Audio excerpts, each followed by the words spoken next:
downhill for the rest of it. Like, it's going to get dirtier and dirtier. Usually start down. It's crazy, my arrogance, I forgot to introduce myself as a human being. First, my name is Anonymous, that's ENOMOUS, so if you're looking for me, you can find me on Instagram or whatever, I don't know, I'm famous. But shout out to AMG for doing this thing. We are here, we got a little concession stand, we got like some waters or whatever, there's some cupcakes. Later there will be like food, like chicken and macaroni and whatnot. But if you want to look cool like me with an AMG shirt, they got one over there, they got a couple of these little wristbands or whatever. But I'm gonna get back into the performances and stop talking. The next performer we got holds all the way from Hofstra. He's hails all the way from Hofstra. He's a great poet. He's in a fraternity called Sammy. I don't know if y'all know that. His name is Dwayne. So everybody show some love for Dwayne.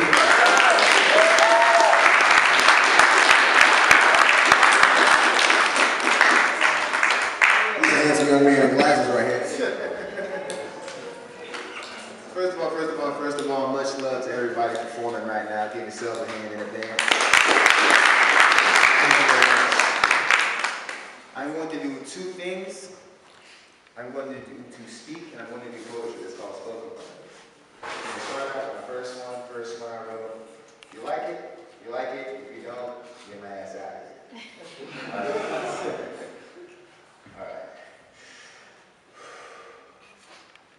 Like a solar eclipse, I look down when she comes around. Her reaper lips burning my back when they make a sound. Heat waves touching my skin on a black day. I can't say if it's the sun or my heart quake. Boom, boom, crap, that's that tectonic attack, stirring the magma, drilling my center in the deepest winter. Up through my chest, to the ceiling, to the sky, space and time, the Holy Trinity.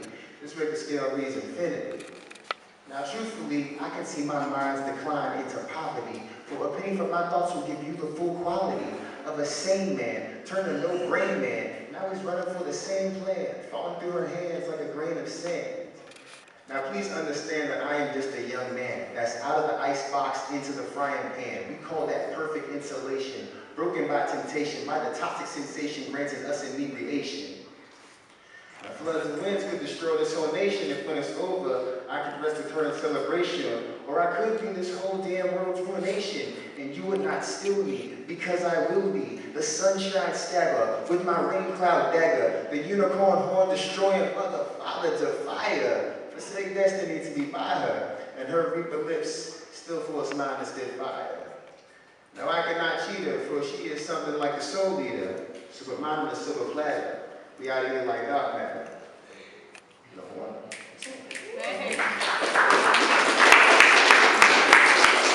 I got one more. Hold up.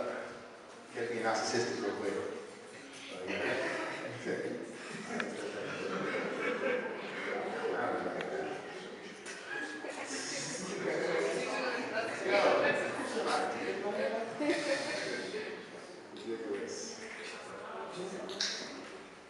Alright. One more. Someone's got a slight different topic, so I gotta be able to move that. Don't just watch me do that. Alright. Her favorite food was vanilla cake that her grandmother made. Strawberries on the side. When she looked at it, she could just feel her soul lift up out of her chest and do little cartwheels in her throat. But when she looked in the mirror, she did not so much see a person as she saw a project. Her throat got tight. She saw a project, unfinished, undone, incomplete, not yet ready, uncooked, fatty. So she would turn her back on all the food that she loved to eat so that men would feel more compelled to visually consume her. She would read every magazine, every article, every tabloid, just so that she could someday be just as paper thin as the papers that she saw in the magazines then, but not yet ready. So sweat drops by day, teardrops by night, a couple less bites in the fight against her own skin. She was a slave to her own mangled conscience, telling her that she could have freedom if she could just get pretty enough to get at least 10 more likes on Instagram.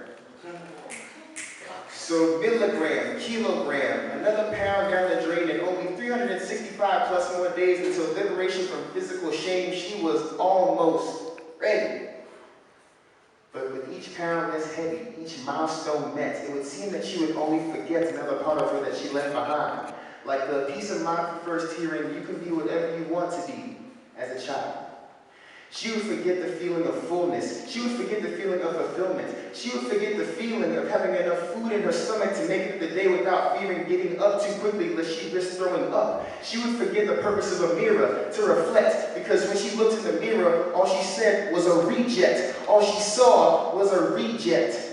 When she looked in the mirror, every single self-conscious, unconscious glance in her peripheral vision in the reflection showed the face of an undying enemy. The reflecting glass became an assassin with a mental switchblade. It could stab into her heart and twist and cut up until her self-confidence became like ripped paper craft art, like magnum bullets firing from every mirror, piercing the skin, putting impact on the bone. It was a 24-hour, 7-day war, internal, external, no escape. Never even at home, always with her thoughts, never alone. Magnum loaded, click, triple, squeeze, the war was over. 1 week later, she was finally face to face with her favorite food again. Vanilla cake and the strawberries. Slice, sitting down at the table, facing her, picture, at a funeral. So please tell me why this nation, which tells children they can be whatever they want to be, is raised by these perfect pill-pushing, paparazzi puppeteers with razor-hood strings, telling them that they can be whatever they want to be, but only what you are on the outside is what it really means to be anything.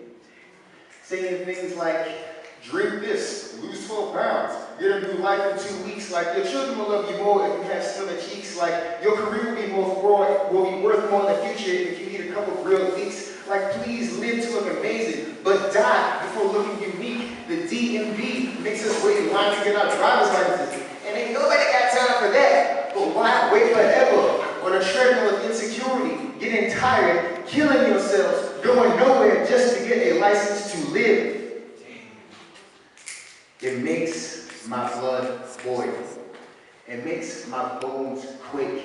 It makes me so irate that I wish I could take my fist and I could use it to break down the barriers of space and time until it was raw and bloody from scraping on interdimensional concrete. And I would go back to that girl with the vanilla cake and strawberries. And I would go back and I would personally destroy every single mirror until that girl understood 100% that no reflective surface has any kind of purpose in judging true beauty. And I would sit down with the vanilla cake and the strawberries, and I would look her straight in the eyes and I would say, gaining a little bit of weight means so little in the scheme of true health. But gaining the entire world means nothing if you cast away yourself. Thank you. Wow.